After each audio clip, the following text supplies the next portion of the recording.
بسم الله الرحمن الرحيم. அஸ்ஸலாமு அலைக்கும் வரஹ்மத்துல்லாஹி வபரகாத்துஹு. அன்பிற்குரிய சகோதர சகோதரிகளே, நீங்களும் ஆலிம்களாகலாம் என்ற பாடத்தில் புதன் வியாழன் ஆகிய 2 நாட்கள் திருக்குர்ஆன் வசனத்தினுடைய நேரடி தமிழாக்கத்தையும் தேவைப்படும் விளக்கங்களையும் பார்த்து வருகிறோம். இதுவரை பக்ரா சூராவை முடித்துவிட்டு ஆலு இம்ரான் என்கிற அத்தியாயத்தின் 20 வசனங்களை பார்த்து முடித்திருக்கிறோம். இன்றைக்கு 21வது வசனத்தை பார்க்க இருக்கிறோம். இன்னல்லதீன யக்ஃபுரூன பி ஆயாத்தில்லாஹி, அல்லாஹ்வுடைய வசனங்களை நிராகரிக்கிறார்களே அவர்கள். யக்ஃபுரூன என்றால் மறுக்கிறார்கள், நிராகரிக்கிறார்கள். எதை நிராகரிக்கிறார்கள்னு கேட்டால் பி ஆயாத்தில்லாஹி, அல்லாஹுடைய வசனங்களை நிராகரிக்கிறார்கள். இந்த கஃபர அப்படின்னு வந்துட்டாலேயே அதனுடைய மஃஊலில் பே வந்துடும். அல்லாவை மறுக்கிறான் அப்படின்னு சொன்னால் கஃபர பில்லாஹின்னு சொல்லணும், கஃபரல்லாஹன்னு சொல்லக்கூடாது. கஃபர நிராகரித்தான். கஃபர என்பதற்கு பிறகு எதை நிராகரித்தான், யாரை நிராகரித்தான் என்று சொல்லுவோம்ல, அந்த மஃஊல் என்ற செய்யப்படு பொருளை சொல்லும் பொழுது அதனுடைய துவக்கத்தில் ஒரு பி என்பதை, பே என்ற எழுத்தை சேர்த்து கொள்ளணும். குண்டுன்னு அர்த்தம் செய்யக்கூடாது. விளங்குதா? யக்ஃபுரூன நிராகரிக்கிறார்கள் பி ஆயாத்தில்லாஹி, அல்லாஹ்வுடைய வசனங்களை நிராகரிக்கிறார்களே அவர்கள். ஒரு சாராரை பற்றி அல்லாஹ் இந்த வசனத்தில் என்ன சொல்கிறான்னு கேட்டால், இது மதீனாவில் உள்ள யூதர்களை பற்றி பேசக்கூடிய ஒரு வசனம். அவர்கள் என்னென்னவெல்லாம் செய்தார்கள் என்பதை அவங்களுக்கே சுட்டி காட்டும் விதமாக சில செய்திகளை அல்லாஹ் இந்த வசனத்தில் சொல்கிறான். என்ன சொல்கிறான்டா, இன்னல்லதீன யக்ஃபுரூன, யக்ஃபுரூன என்றால் நிராகரிக்கிறார்கள். அல்லதீன சேர்த்துட்டோம்னு சொன்னால் நிராகரிப்பவர்கள் ஆளை குறிக்கிறதாயிரும். அல்லதீன யக்ஃபுரூன என்றால் நிராகரிப்பவர்கள். எதனை நிராகரிப்பவர்கள்? பி ஆயாத்தில்லாஹி, அல்லாஹ்வுடைய வசனங்களை. ஆயத் என்பதனுடைய பன்மை ஆயாத். அப்போ அல்லாஹ்வுடைய வசனங்களை நிராகரிக்கிறார்கள் அவர்கள். மேலும் வயகுத்துலூன, கொலை செய்கிறார்கள். அந்நபியின, நபிமார்களை கொலை செய்கிறார்களே அவர்கள். எப்படி கொலை செய்கிறார்கள்னா பி கைரி ஹக்கின், நியாயமின்றி கொலை செய்தல். கொலை செய்தல் என்பதற்கு நியாயத்தோடு கொலை செய்தல் என்று ஒன்று மார்க்கத்தில் இருக்கிறது. மார்க்கத்தில் மாத்திரமில்லை, உலகம் பூரா இருக்கிறது. நம்மோடு போருக்கு வந்தார்கள்னா போர்க்களத்தில் எதிரிகளை சந்திக்கும் போது நம்ம கொலை தானே செய்வோம். அது ஒரு நியாயமான ஒரு கொலைன்னு வந்துடும். ஒரு கொலை குற்றவாளிக்கு மரண தண்டனை கொடுக்கப்படுதுன்னு வைங்க, அது நியாயமான கொலை தான். அவனையும் கொலைத்தானே செய்கிறோம். ஒரு கொலை குற்றவாளியை நம்ம என்ன செய்கிறோம், விசாரணை பண்ணி அவனுக்கு மரண தண்டனை என்று வழங்கினோம் என்று சொன்னால் அந்த அரசாங்கம் அவனை கொல்லுதுன்னு அர்த்தம். இந்த கொலை நியாயமான கொலை. அது கொலை செய்வதற்குரிய சட்டப்பூர்வமான நியாயங்கள் இருந்து கொண்டால் அதை விமர்சிக்க முடியாது. இங்கே நபிமார்களை இங்கே கொலை செஞ்சாங்கல்ல, அதுக்கு எந்த விதமான அவங்க எந்த ஒரு தப்பு தண்டா செய்யலை. அவங்க கொலை செய்வதற்குரிய குற்றவாளிகளாக இருக்கவில்லை. அப்படி இருந்தும் கொலை செஞ்சதுனால பிகைரி ஹக்கின் அப்படின்னு நல்லா சொல்லி காட்டுறான். ஹக்குண்டா நியாயம், உரிமை. அப்போ கொலை செய்கிற உரிமை இல்லாமல், நியாயம் இல்லாமல் நபிமார்களை கொலை செய்கிறார்களே அவர்கள். வயக்குத்துலூன, கொலை செய்கிறார்கள். அந்த வயக்குத்துலூன என்பது யக்ஃபுரூனவில் கொண்டே அத்துஃபு செஞ்சுக்கிறணும்.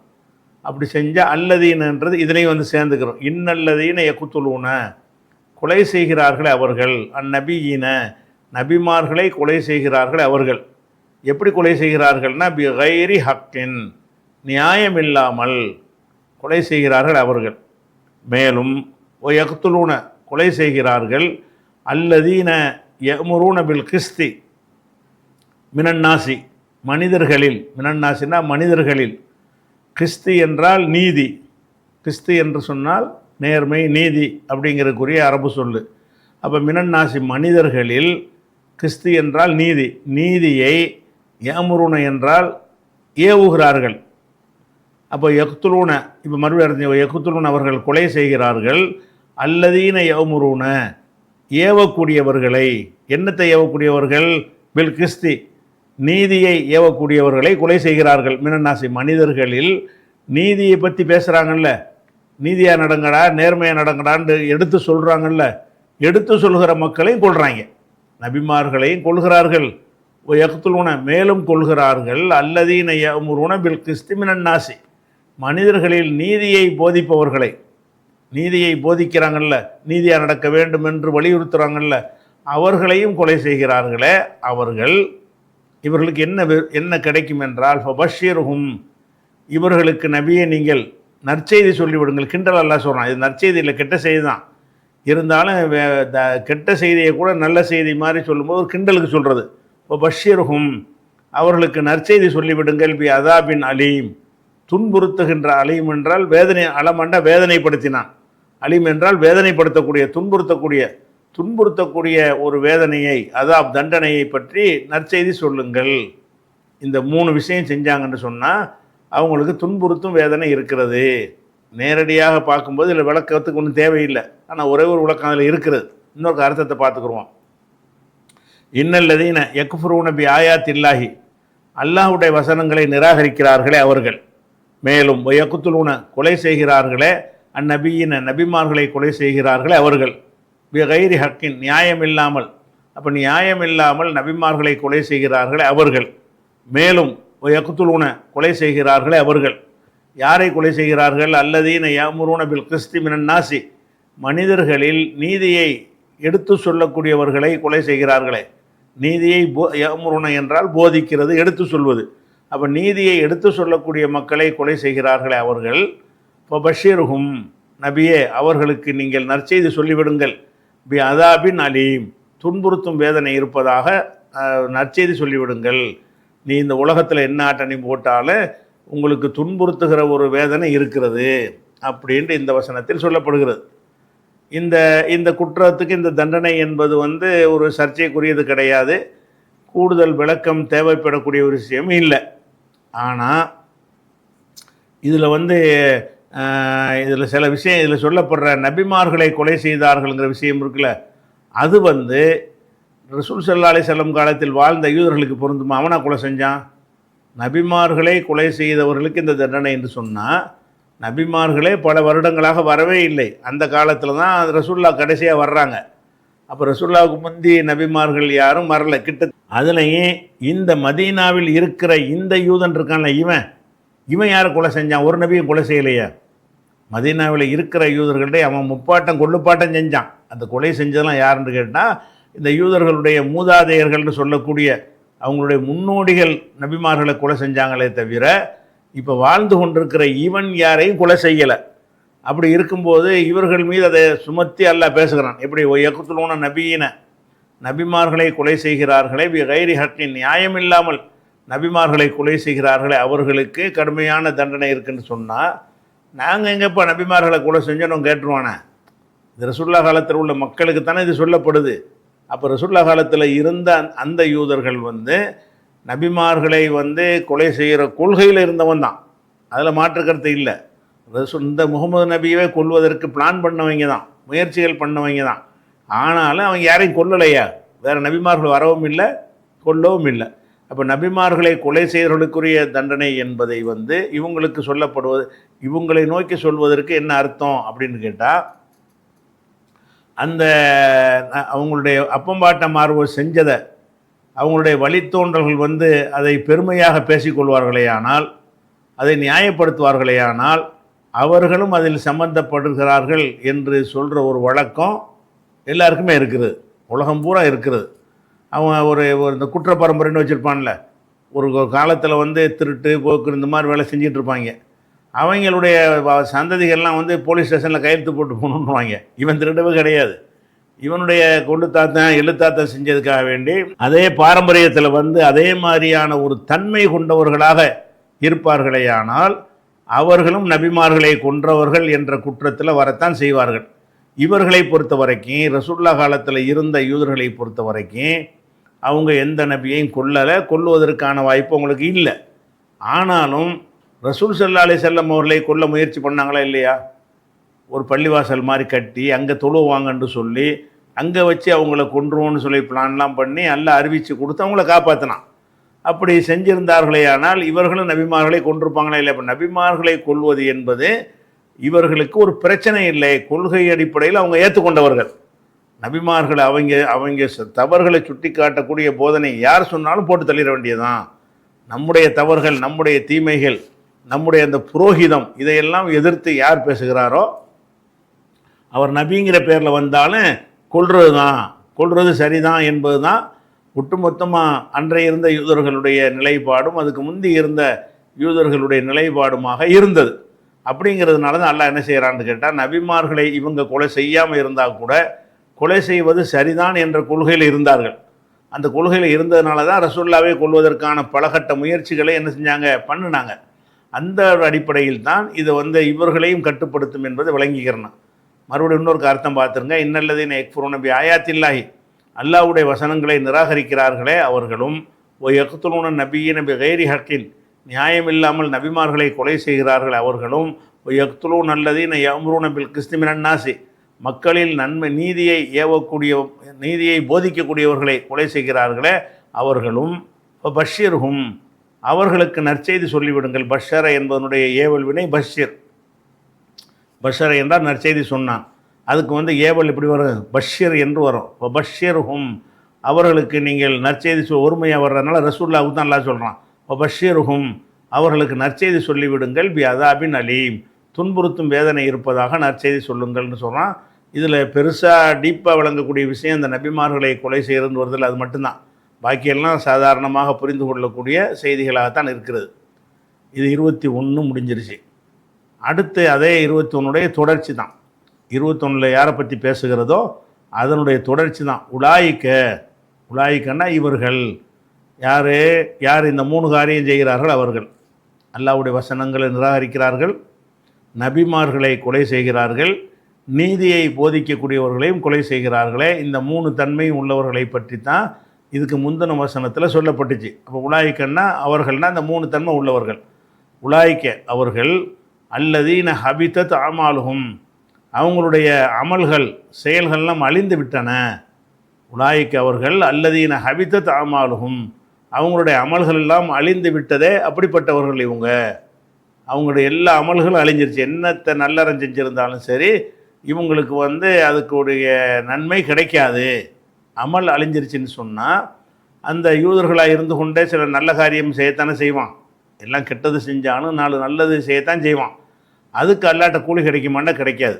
ஏன்னா அமல் அழிஞ்சிருச்சு. செய்யக்கூடிய இந்த குற்றத்தை செஞ்ச காரணத்தினால அவன் என்னென்ன அமல் செய்கிறானோ அதெல்லாம் பதிவில் வரவே வராது, செய்யலைன்னு அர்த்தம். உலாயிக்க இவர்கள் அல்லதீன ஹபித்தத் ஹபித்த என்றால் அழிந்து விட்டது என்று அர்த்தம். ஹபித்தத் அமாலுஹும், அவங்களுடைய அமல்கள் எல்லாம் அழிந்து விட்டன. ஃபித் துன்யா வல் ஆஹிரா, இந்த உலகத்திலையும் அழிந்து விட்டன, ஆகிரத்திலும் அழிந்து விட்டன. சில விஷயங்களுக்கு இந்த உலகத்தில் கூட அல்லாஹ் என்ன செய்வான்னு கேட்டால், சில பேர் செய்த நல்ல காரியத்துக்கு உலகத்தில் ஏதாவது செல்வம், ஒரு வசதி, இந்த மாதிரிலாம் அல்லாஹ் கொடுப்பான். இந்த 3 தன்மை இருந்துச்சுன்னு சொன்னால் உலகத்துலேயும் ஒன்றும் கிடைக்காது அவங்களுக்கு. மற்றவங்களுக்கெல்லாம் உலகத்தில் கிடைக்கும். மற்றவங்க தான தர்மம் ஒருத்தர் செஞ்சார்னு வைங்க, அதுக்காக வேண்டி பெரிய செல்வ செழிப்பையெல்லாம் நல்லா கொடுக்கலாம், உலகத்தில் கொடுத்துருவான். அந்த மறுமை நம்பிக்கை இல்லாமல் செஞ்சால் மறுமையில் தான் ஒன்றும் கிடைக்காது. ஆனால் இந்த 3 தன்மை இருக்கக்கூடியவர்களாக இருந்தார்களே, ஆனால் நபிமார்களை கொலை செய்கிறதுன்ற லிஸ்ட்டில் யார் விடுகிறார்களோ, நல்லது சொல்கிறவனையெல்லாம் கொல்லுவது என்ற நிலையில் யார் விடுகிறார்களோ, அல்லாஹ்வுடைய வசனங்களை நிராகரிக்கிறது என்று விடுகிறார்களோ, இவங்க எந்த நல்லறம் செஞ்சாலும் சரி அந்த நல்லறங்களுக்கு மறுமையிலையும் கூலி கிடைக்காது, இம்மையிலையும் சில வசதி வாய்ப்புகள் கிடைக்காது. நல்லது செஞ்சால் சிலது கிடைக்கும்ல, அது கிடைக்காது. ஏன் கிடைக்காதுன்னா அழிஞ்சு விட்டது. உலாயிக்க அவர்கள் அல்லதீன ஹபித்தத் அமாலுஹும், அவங்களுடைய அமல்கள் செயல்கள் நல்லறங்கள் அழிந்து விட்டன. ஃபித் துன்யா, இந்த உலகத்திலும் அழிந்து விட்டது, வல் ஆஹிரா, மறுமையில் அழிந்து விட்டது என்று சொன்னால் மறுமையிலும் இதற்கான கூலி கிடைக்காது, உலகத்திலையும் இவங்க நல்ல காரியம் செஞ்சாங்கன்னு நல்லா எடுத்துக்கிறவே மாட்டான் அப்படிங்கிறதும். மேலும் ஒமாலகும், இவர்களுக்கு கிடையாது, மாண்டா இல்லைன்னு அர்த்தம். ஒமாலகும், இவர்களுக்கு இல்லை, மின் நாசிரீன், எந்த உதவியாளரும் இல்லை. அப்போ இந்த ஏற்கனவே உங்களுக்கு சொல்லியிருக்கிறோம், மாலகும்ன்ற இந்த மா வந்துருச்சுன்னு சொன்னால் அதுக்கு பிறகு மின் போட்டு வந்துச்சுன்னு சொன்னால் எந்தங்கிற ஒரு அர்த்தம் வந்துடும். மாலகு இல்முன், அவனுக்கு இல்மு இல்லை. மாலகு மின் இல்மின், அவனுக்கு எந்த இல்மும் இல்லை. இந்த மாலகு என்றால் அவனுக்கு இல்லை. இந்த அவனுக்கு இல்லைன்னு இந்த மாவை போட்டு இல்லைன்னு சொன்னார்களே, ஆனால் அதுக்கு பிறகு மாலகு இல்முன், அவனுக்கு அறிவு இல்லை அப்படின்னு அதுக்கு அர்த்தம் அப்படியும் பயன்படுத்துவார்கள். ஒமாலகு மின் இல்மின் அப்படியும் பயன்படுத்துவார்கள். மின் இல்மின் பயன்படுத்தினாங்கன்னு சொன்னால் எந்த அறிவும் இல்லை, அறவே அறிவு இல்லை, பூஜ்ஜியம். அப்போ ரொம்ப அதை சுத்தமாக மறுக்கிறதுக்காக என்ன செய்வாங்கன்னா மின் சேர்த்துருவாங்க. இந்த இடத்துல மின் போட்டிருக்குது. ஒமாலகும், அவர்களுக்கு இல்லை, மின் நாசிரீன், எந்த உதவியாளரும் கிடையாது, எந்த வகையிலையும் உதவி செய்கிறதுக்கு ஆளே கிடையாது அப்படின்னு சொல்லி எல்லாம் என்ன செய்கிறான்னு கேட்டால், அவங்களுடைய நல்லறங்கள் அழிஞ்சிருச்சு, யாராச்சும் சப்போர்ட்டு உதவிகள் கிடைக்குமாண்டா அந்த உதவி செய்ய யாரும் வரமாட்டார்கள் அப்படின்னு சொல்லி 22வது வசனத்தில் அந்த அன்றைக்கு இருந்த யகூதிகளை பற்றி எல்லாம் சொல்கிறான். அதே மாதிரி அடுத்து வரக்கூடிய வசனமும் அதே கூட்டத்தாரை பற்றி தான், மதீனாவில் வாழ்ந்த அதே அன்றைக்கு இருந்த யூதர்களை பற்றி தான், அதனுடைய தொடர்ச்சியாகத்தான் இது வருகிறது. அலம் தர, நீர் கவனிக்கவில்லையா? தர என்று சொன்னால் இது ரஆ என்கிறதுலேருந்து வந்த ஒரு சொல்லு. ரஆ என்றால் பார்த்தான் என்ற அர்த்தம். ரஆண்ட என்ன அர்த்தம்? கண்ணால் பார்க்கறதுக்கு ரஆன்னு சொல்லுவாங்க. இந்த ரஆ என்பதற்கு கண்ணால் பார்க்கறது இல்லாமல் சிந்திக்கிறது இருக்கு இல்லையா, அதுக்கும் ரஆன்னு சொல்லுவாங்க சில நேரங்களில். அப்போ சிந்திக்கிறது கருதுவது அப்படிங்கிறதுக்கு ஒரு ரஆங்கிற வார்த்தை யூஸ் பண்ணுவாங்க. அப்படி யூஸ் பண்ணுறதை எப்படி நம்ம விளங்குவோன்னு கேட்டால், இந்த ரஆவுக்கு பிறகு இலாண்டு போட்டாங்கன்னு வைங்க, அதாவது ரஆல் கிதாபண்டா ஒரு கிதாபை பார்த்தான், ரஆ இலல் கிதாபின்னா அந்த கிதாபை சிந்தித்தான். அந்த இலாண்டு சேர்த்துட்டோம்னு சொன்னால் சும்மா கண்ணால் பார்க்கறத மட்டும் சொல்லாது, அதை கருத்தோடு பார்ப்பதற்கு அந்த வார்த்தையை யூஸ் பண்ணுவாங்க. அப்போ ரஆ என்கிற வார்த்தைக்கு பின்னாடி என்ன வருதுன்னு நீங்கள் பார்க்கணும். இலாண்டு வருது பாருங்கள், ரஆவுக்கு பிறகு இலாண்டு வருதா, அந்த இலா வந்துருச்சுன்னு சொன்னால் அது நீ பார்க்கவில்லையான்னு அர்த்தம் செய்யக்கூடாது. ரஆவில் இருந்து வருங்கானம் எராண்டு வரும், எராவில் இருந்து முன்னிலை தராண்டு வரும், தராவில் இருந்து இந்த லம் சேர்த்துச்சின்னு சொன்னால் அந்த கடைசியில் உள்ள அந்த ஏ போயிடும். தர, அலம் தர, நீர் பார்க்கவில்லையா. லம் என்றால் இல்லை என்ற அர்த்தம், அ என்பது கேள்விக்குறி. அலம் தர, நீ பார்க்கவில்லையா, இது டைரெக்டாக உள்ள அர்த்தம். இந்த தர என்பதற்கு பின்னாடி இலா வந்துட்ட காரணத்தினால நீ கவனிக்கவில்லையா, நீ சிந்திக்கவில்லையா. ஏன்னா இவங்க இப்படி அதாவது சில விஷயங்கள், அதாவது யானை படையை பற்றி கூட எல்லாம் சொல்லுவான். அலம் தர கைஃபால ரப்புக்க பி அஸ்ஹாபில் ஃபீல், யானை படையை எப்படி செஞ்சான் என்பதை நீ பார்க்கவில்லையான்னு வரும். இது எப்படி ரசூல்லா பார்த்துருக்க முடியும்? ரசூல்லா காலத்துக்கு முந்தி நடந்த ஒரு சம்பவம், அதை பற்றி பேசினா என்ன விளங்கிக்கிறோம்? சிந்திக்கவில்லையான்னு விளங்குறோம்ல. அதில் என்ன, தரவுக்கு பிறகு கைஃபண்ட் இந்த தன்மையை சொல்கிற வார்த்தை வருது. அலம் தர கைஃப, எப்படி செய்தான், எப்படின்னு அந்த தன்மையை சொல்லும் பொழுது இது பார்வையில் வர்றது கிடையாது, விளங்குறதுல வரும். அந்த மாதிரி ரஆவுக்கு சில இடங்களில் பல இடங்களில் பார்த்தான்ற அர்த்தம் வந்தாலும் சில இடங்களில் சிந்தித்தான், கவனத்தை செலுத்தினான் என்கிற ஒரு அர்த்தத்துக்கும் வரும். இங்கே என்ன சொல்லப்படுதுன்னு கேட்டால், இலா வர்றதுனால ஒரு சமுதாயத்தை பற்றி நீ சிந்தித்து பார்க்கலையா அப்படின்னு நல்லா கேட்குறான். அலம் தர, நபியை நீங்கள் பார்க்கவில்லையா, இலல்லதீன ஊத்து நசீபன் மினல் கிதாபி, வேதத்திலிருந்து, நசீபு என்றால் பாக்கியம், நசீபு கட்டம்லாம் நம்ம நடைமுறையிலையும் மக்கள் பயன்படுத்தக்கூடிய சொல்லாக போயிடுச்சு. அரபு சொல்லாக இருந்தாலும் என்ன செய்கிறாங்க, மக்களே என்ன செய்கிறாங்க, தமிழ் மக்கள் கூட இந்த நசீபை பயன்படுத்துவாங்க. நசீபு இல்லாதவன், நல்ல நசீபு உள்ளவன், கெட்ட நசீபு அப்படி இந்த நசீபு என்கிற வார்த்தை தமிழ் சொல்லையும் முஸ்லீம்கள் மத்தியில் பயன்படுத்தும் அளவுக்கு அறிந்த ஒரு சொல்லாகிவிட்டது. நசீபுனா பாக்கியம். ஊத்து என்றால் வழங்கப்பட்டார்கள். ஊத்துனா என்ன அர்த்தம்? அழுத்தா என்றால் வழங்கினான், அழுத்தாவிலிருந்து ஊத்தியா ஊத்து, வழங்கப்பட்டார்கள். அல்லதீன ஊத்து, வழங்கப்பட்டவர்கள். ஊத்து என்றால் வழங்கப்பட்டார்கள், அல்லதீன சேதரிச்சுன்னு சொன்னால் வழங்கப்பட்டவர்கள். இலல்லதீன ஊத்து என்றால் வழங்கப்பட்டவர்களை சிந்திக்கவில்லையா. அலம் தர, நீ சிந்திக்கவில்லையா. இலல்லதீன ஊத்து, வழங்கப்பட்டார்கள். என்ன வழங்கப்பட்டார்கள்? நசீபம் மினல் கிதாபி, வேதம் என்ற ஒரு பாக்கியம், வேதம் என்ற ஒரு பாக்கியம், நசீபு இவங்களுக்கு வழங்கப்பட்டிருக்கு. எத்தனை சமுதாயங்களுக்கு வேதம் இல்லாமல் இருந்தும் கூட இதுவும் யூதர்களுக்கு தான் சொல்லப்படுது. வேதம் என்ற ஒரு பாக்கியம் வழங்கப்பட்ட ஒரு சமுதாயத்தை பார்க்கவில்லையா? அந்த சமுதாயத்துக்கே வேதம்னா என்னங்கிறத அறிந்து வைத்திருக்கிற சமுதாயம், அவங்களுக்கே வேதம் வழங்கப்பட்டிருக்கிறது. அப்படிப்பட்டவர்களையும் பார்க்கவில்லையா? யுதுஅவுன, அவர்கள் அழைக்கப்படுகிறார்கள், இலா கிதாபில்லாஹி, அல்லாஹ்வுடைய வேதத்தின் பக்கம் அழைக்கப்படுகிறார்கள். லி யஹ்கும பைனஹும், அவர்களுக்கு மத்தியிலே அவன் தீர்ப்பளிப்பதற்காக வேண்டி அழைக்கப்படுகிறார்கள். அழைக்கப்படும் பொழுது சும்ம யதவல்லா ஃபரீகும் மின்ஹும், அவர்களில் ஒரு சாரார் புறக்கணித்து விடுகிறார்கள். ஒஹும் மோரிலூன், அவங்க அலட்சியப்படுத்திய நிலையிலே புறக்கணித்து விடுகிறார்களே, இவர்களை நீ பார்க்கவில்லையா அப்படின்ட்டு அல்லாஹ் வந்து கேட்குறான். அதாவது என்ன செய்வாங்கன்னா, யூதர்கள்ட்ட ஏதாவது ஒரு குற்ற செயல் நடந்து போயிடும்.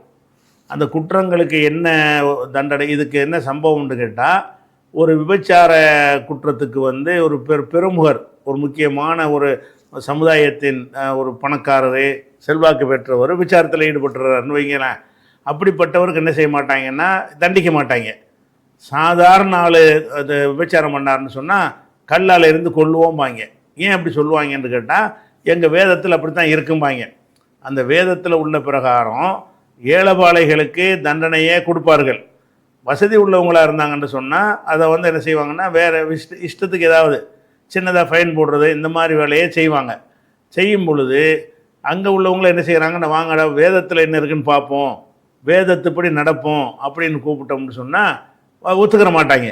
அதாவது செல்வந்தர்களுக்கு இந்த மாதிரி தண்டனை கொடுக்கணும் என்று யாராவது கேள்வி கேட்டாங்கன்னு சொன்னால், அவன் ஏற்றுக்கொண்டிருக்கிற வேதத்திலேயே என்ன சொல்லப்பட்டிருக்கோ அதன்படி தீர்ப்பளிப்போன்னு கேட்டோம்னா அதை மறுத்துடுறாங்க. இன்னும் சொல்லப்போனால் கையை வச்சு மறைச்சிக்கிட்டாங்கலாம் வருது. அந்த வசனத்தை வாசிக்கும் பொழுது கையை வைத்து மறைத்து கொண்டார்கள். அந்த வசனம் கையை எடுன்னு சொல்லி அப்துல்லா இப்னு சலாம்ங்கிறவர் சொல்லுவார், இஸ்லாத்தை தழுவுன பாதிரியாராக இருந்தவர். அப்புறம் எடுத்து பார்த்தா அந்த ரஜ்மு செய்யுங்க, கல்லறியுங்கள்னு அந்த தண்டனை இருக்கும். அப்போ அந்த மாதிரியாக உள்ள விஷயத்தில் வேதத்தை கையில் வச்சுருக்கிறாங்க. அவங்க வச்சுக்கிற வேதத்தின்படியே தீர்ப்பளிக்க வாடான்னு கூப்பிட்டோம்னு சொன்னால் அவங்களுக்கு பாதிப்பான விஷயமா இருந்துச்சுன்னா புறக்கணிச்சிருவாங்க.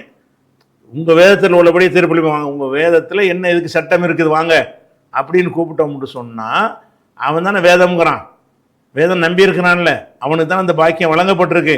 அதன் பக்கம் அழைக்கப்பட்டால் என்ன செய்யணும், எங்கள் வேதத்துக்கு நாங்கள் கட்டுப்படாமல் யாருங்க கட்டுப்படுவா அப்படி சொல்லணும்ல. என்ன செய்வாங்கன்னா, அதெல்லாம் எடுத்துக்கிற முடியாது, நீ வேதத்தை தனியாக வைங்கன்றாங்க.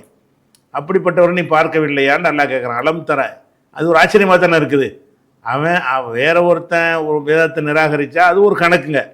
எவன் வேதம்னு சொல்லுகிறான் அவனே வேதத்தை நிராகரித்தான்டா, அவன் தான் அந்த வேதம்ங்கிறான், இது கடவுள் கொடுத்ததுங்கிறான், இதில் உள்ள சட்டங்கள்லாம் அல்லாவிடமிருந்து எங்களுக்கு வந்ததுங்கிறான், அதை பாதுகாக்கிறேங்கிறான், அதை பேணிக்கொள்கிறேன்னு சொல்லுகிறான். ஒரு சட்ட பிரச்சனை வரும்போது அவனுக்கு அது பாதிக்கக்கூடியதாக இருக்கும் என்று சொன்னால் வேதம் சொல்லலாம் கேட்க முடியாதுன்றான். அப்போ வேதத்தை வந்து போற்றி பேணக்கூடியவனே அதை பின்பற்ற மாட்டேன்னு சொல்லுவானே. ஆனால் இது ஒரு சரித்திரத்தில் ஒரு வியப்பான ஒரு விஷயம் தானே, ஒரு ஆச்சரியமான விஷயம் தானே. அந்த ஆச்சரியத்துக்காகத்தான் அல்லாஹ் சிந்திக்கலன்னு கேட்குறான். அலம் தர நபி, நீங்கள் சிந்திச்சு பார்க்கலையா? அப்படி சிந்திச்சு பாருங்கள், எப்படி இருக்க வேண்டியவங்க எப்படி இருக்கிறாங்க. அவங்க தான் வேதங்கிறாங்க, அவங்க வேதத்தின்படி தீர்ப்பளிக்க கூப்பிட்டா முதல் ஆளாக வர்றேன்னு சொல்லணும். மற்ற நேரத்துக்கெல்லாம் சம்பாதிக்கிறதுக்கு வசூல் பண்ணுவதற்கெல்லாம் அந்த வேதத்தை யூஸ் பண்ணிக்கிறாங்க. அதே நேரத்தில் வந்துக்கிட்டு ஒரு தண்டனை சட்டம் வரும்பொழுது என்ன செய்கிறாங்க, அவங்களுக்கு பாதிக்கிற விஷயம் வரும்போது வேதத்தை தனியாக வையின்றாங்க. இந்த ஒரு அதிசயத்தை நீ பார்க்கலையா நல்லா கேட்குறான். அலம் தர நபியை நீங்கள் கவனிக்கவில்லையா? இலல்லதீன ஊத்தூ நசீபம் மினல் கிதாபி, வேதம் என்ற மின் என்றால் வேதத்திலிருந்துன்னு சொல்ல தேவையில்லை, நசீப் என்றால் பாக்கியம். நசீபை விளக்குறதுக்கு மின் போட்டு விளக்குவாங்க. மின் என்றால் பயான், பயானியான்னு இதுக்கு பேர். பயான்னு சொன்னால் ஏற்கனவே ஒரு பொதுவாக சொன்ன ஒரு சொல்லை விளக்கமான ஒரு சொல்லை சொல்லி விளக்குவது. அவர் நசீப் பாக்கியம் வழங்கப்பட்டார்கள்னா, பாக்கியம்னா எந்த பாக்கியம்? மினல் கிதாபி, வேதம் என்ற, மினல் கிதாபின்னு நடத்தான், வேதம் என்ற பாக்கியம் வழங்கப்பட்டிருக்கிறார்களே, அவர்களை நீர் காணவில்லையா, சிந்திக்கவில்லையா?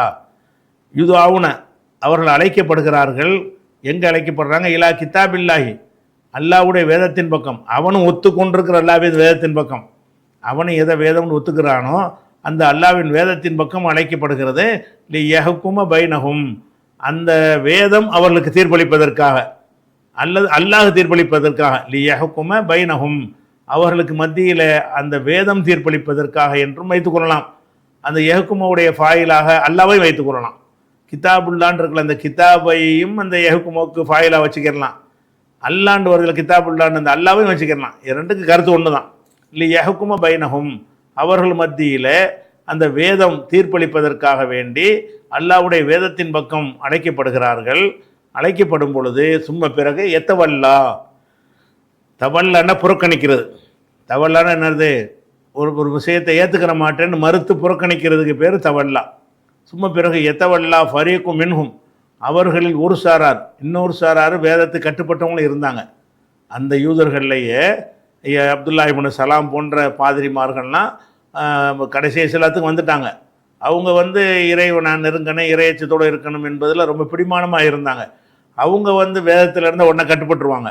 அப்படியான மக்கள்லாம் இஸ்லாத்தை தழுவிட்டாங்க.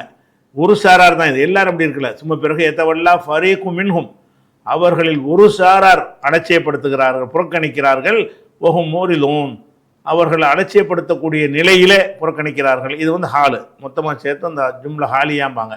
ஒஹும் மோரிலூன், அவர்கள் அலட்சியப்படுத்தக்கூடிய ஒரு நிலையில் ஒரு சாரார் இதனை புறக்கணிக்கிறார்கள். அல்லாவுடைய வேதம் என்கிற ஒரு பாக்கியத்தை கையில் வச்சுக்கிட்டு அது அல்லாவுடைய வேதம் தான் ஒத்துக்கிட்டு அதன்படி தீர்ப்பளிப்பம் வாங்கடான்னு கூப்பிட்டோம்னு சொன்னால் புறக்கணிக்கிற. இது ஒரு சந்தர்ப்பத்தை குறித்த ஒரு வசனம் இல்லை, இப்படி பல கட்டங்கள் நடந்திருக்கிறார்கள். யூதர்கள் பல விஷயங்களில் இந்த பிரச்சனை வந்துச்சுன்னு சொன்னால் ஆள் பார்த்து தீர்ப்பளிப்பாங்க. இப்போ பலவீனனுக்கு ஒரு சட்டம், பலமானவனுக்கு ஒரு சட்டம்னு வச்சுருப்பாங்க. பலவீனர்களாக இருந்தால் வேதத்தில் உள்ளபடி துல்லியமாக நடவடிக்கை எடுத்துருவாங்க. பலமான ஆட்களாக இருந்தால் அதை ஏதாவது சமாளித்து சால்ஜாவ் பண்ணி அதுக்கு ஏதாவது ஒரு காரணத்தை கற்பித்து அவர்களுக்கு வேறு விதமான தண்டனை கொடுப்பார்கள். அப்போ வேதத்தை நிலைநாட்டுவதில் இந்த பாரபட்சமாக இருந்தார்கள் இல்லையா, அந்த ஒரு தன்மை ஒரே ஒரு நிகழ்வுக்கு உரியது அல்ல இது. அவங்க அது மாதிரி பல கட்டங்கள் நடந்திருக்கிறார்கள், பல சந்தர்ப்பங்கள் அவங்களுடைய சுபாவமே அதுவாகத்தான் இருந்தது என்றதுனால இது குறிப்பிட்ட ஒரு சம்பவத்தை பற்றி இறங்கியது என்று எடுத்துக்கொள்ளக்கூடாது. அவங்க அப்படி தான் இருந்தாங்க, நிறைய தடவை அப்படி நடந்திருக்கிறாங்க அப்படிங்கிறத விளங்கிக்கணும். ஏன் இப்படி செய்கிறாங்க என்று கேட்டால் அதுக்கு காரணத்தை எல்லாம் சொல்கிறான். அவங்களுக்கு தெரியும் இது வேதம்னு தெரியும், இது வேதத்தில் உள்ளபடி தான் நடக்கணும் என்றும் தெரியும், வேதத்தை மீறுவது குற்றம் என்றும் தெரியும். ஆனாலும் ஏன் இப்படி நடக்கிறான்? அதாவது வேதத்தை ஏற்றுக்கிறாதவன் இப்படி நடந்தான்னு சொன்னால் அவன் வேதத்தை பின்பற்ற வேண்டிய அவசியம் இல்லை, அவனை உணரலையே, அவனை ஏற்றுக்கிறலையே. ஆனால் வேதம்னு ஒத்துக்கிட்டவன் இப்படி செய்கிறான்னு அதுக்கு என்ன ரீசன் என்னவா இருக்கும் என்று கேட்டால் அந்த ரீசனை இந்த வசனத்தில் எல்லாம் சொல்கிறான். ரீசன் என்னவா இருக்கு, கருத்தை சொல்லிடுறான். ரீசன் என்னன்னு கேட்டால் அவங்களுடைய மனசில் அவங்களை பற்றி ஒரு உயர்வான அபிப்பிராயத்தை வைத்து கொண்டார்கள். என்ன அபிப்பிராயம்னு கேட்டால் இந்த சட்டத்திட்டம் எல்லாமே நம்மளுக்கு கிடையாது, நம்ம அல்லாவுக்கு செல்ல பிள்ளைகள், நம்ம அல்லாவுடைய கட்டளை வேதத்தை மீறினா நம்மளால் தண்டிக்க மாட்டான், மற்றவங்களுக்கு தான் அந்த தண்டனையை தவிர நம்ம அல்லாவுடைய பிள்ளைகள் மாதிரி உள்ளவங்க, நம்ம அல்லாவுக்கு ரொம்ப நேசமான சமுதாயம், நம்ம வேதத்தில் ஒரு விஷயத்தை மீறினோம்னு சொன்னாலும் அவன் மீறினாண்டா அல்ல தண்டிப்பான், நம்ம மீறினோம்னா தண்டிக்க மாட்டான். ஏன்னு கேட்டால் நம்ம அல்லாவுக்கு நெருக்கமான ஒரு உயர்ந்த சாதி, ஒரு உயர்ந்த குலம், சட்டத்துக்கு அப்பாற்பட்டவர்கள், என்ன செஞ்சாலும் அல்லாவால் கண்டுகொள்ளப்படாமல் விடப்படக்கூடிய நிலையில் நாம் இருக்கிறோம் என்று ஒரு இருமாப்பு, தங்களை பற்றின ஒரு இருமாப்பு யூதர்களுக்கு இருக்கிறது. அன்றைக்கும் இருக்கிறது, இன்றைக்கும் இருக்கிறது. என்றைக்கும் அவங்களுடைய தன்மை அதுதான், நாங்கள் உயர்ந்த ஒரு இனத்தை சேர்ந்தவர்கள்னு சொல்லிட்டு எந்த சட்டத்தை இன்றைக்கி இந்த காசாவில் அடித்து கொண்டு குவிக்கிறான்ல, ஒரு குழந்தையை கொள்வது தவறுன்னு விளங்காது எவனாவது இருப்பானா? எவனாவது இருக்க மாட்டான்ல. குழந்தை தான் இருக்குன்னு தெரிஞ்சுக்கிட்டு போய் கொண்டு போடுறாங்க, பள்ளிக்கூட பாடசாலையில் கொண்டு போய் போடுறாங்க. ஏன் போடுறாங்கன்னு கேட்டால் இது குற்றம்தான், எங்களுக்கு அல்ல தனி சலுகை, எங்களுக்கு எந்த குற்றம் நல்லா விசாரிக்க மாட்டான். நாங்கள் யூதர்களாக இருக்கிற காரணத்தினால நாங்கள் அதுக்கு மற்றவன் செய்கிறது தான் குற்றம், இந்த மாதிரி குலகளெல்லாம் செய்யக்கூடாதுமோ. எங்கள் பிரச்சனை வந்துருச்சுன்னு சொன்னால் நாங்கள் அல்லாவுக்கு வேண்டப்பட்டவங்க, அல்லாவுக்கு வேண்டப்பட்டவங்களாக இருந்தால் நாங்கள் என்ன செஞ்சாலும் அல்லாஹ் எங்களை பிடிக்க மாட்டான்னு சொல்லி ஒரு நம்பிக்கை அவங்களுக்கு இருந்தது. அது இரத்தத்தில் ஊர்னதாக இருந்தது, இன்னைக்கு வரைக்கும் இருக்கிறது. அதனால தான் தைரியமாக என்ன செய்கிறாங்க, அல்லாவுடைய வசனம்னு தெரிஞ்சுக்கிட்டே மீறுறாங்க. மீறினா நம்மளைத்தான் ஒன்றும் செய்ய மாட்டான், நம்ம மீறினா அடுத்தவன் தானே மீறக்கூடாது, நம்ம தான் ஒரு தனி இனமாக இருக்கிறோமே அப்படிங்கிற ஒரு மனநிலையில் அவங்க இருந்தாங்க. அதனுடைய காரணத்தை தான் அல்லாஹ் என்ன செய்கிறான்னு கேட்டால் 24வது வசனத்தில் சொல்கிறான். அதை இன்ஷா அல்லாஹ் நம்ம நாளைக்கு பார்க்கலாம்.